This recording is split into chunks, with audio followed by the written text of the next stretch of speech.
members of the Presidency, authorities, distinguished guests, my deepest thanks to the BBVA Foundation for this great honour, and to the CSIC and the very distinguished jury that participated in the decision.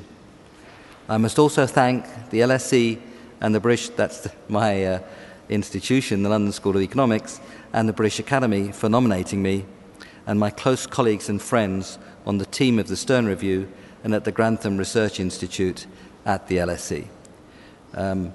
My British reserve makes it difficult for me to express in public the depth of my gratitude to my late parents, my family, and particularly to my wife, Sue.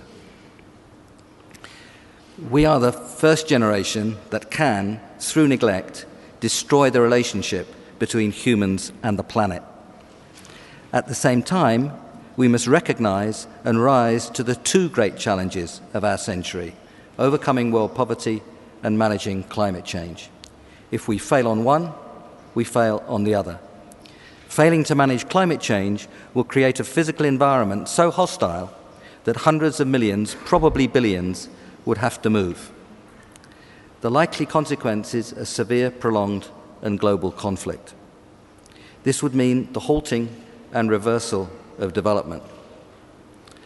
But if we try to manage climate change by placing obstacles in the way of rising standards of living for the poor people of this world, we will not be able to build, and we will not deserve to build, the coalition necessary for managing climate change. Essentially, we have to break the link between emissions and production and consumption. The good news is that we can not only see how to begin and pursue that process, but also we can see that it will be creative, innovative, and a driver of investment and growth, but a very different type of growth. Science has guided us on the risks and necessary scale of action.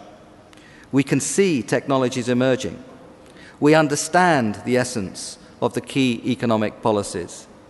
The challenge now is creating the political will.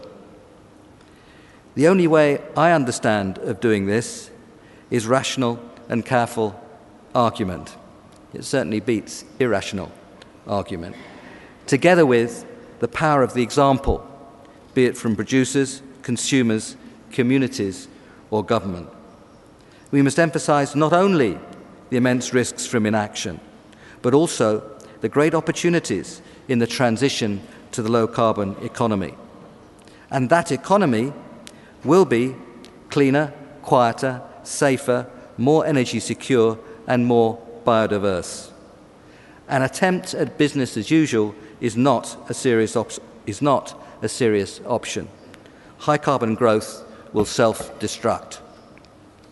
At the same time, let us recognize that poor countries are hit earliest and hardest by climate change, and adaptation is necessary and requires finance. The rich countries must accept their responsibilities for the past and for the future.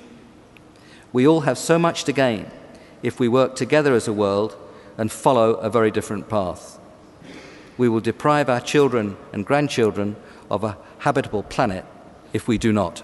Thank you all so much.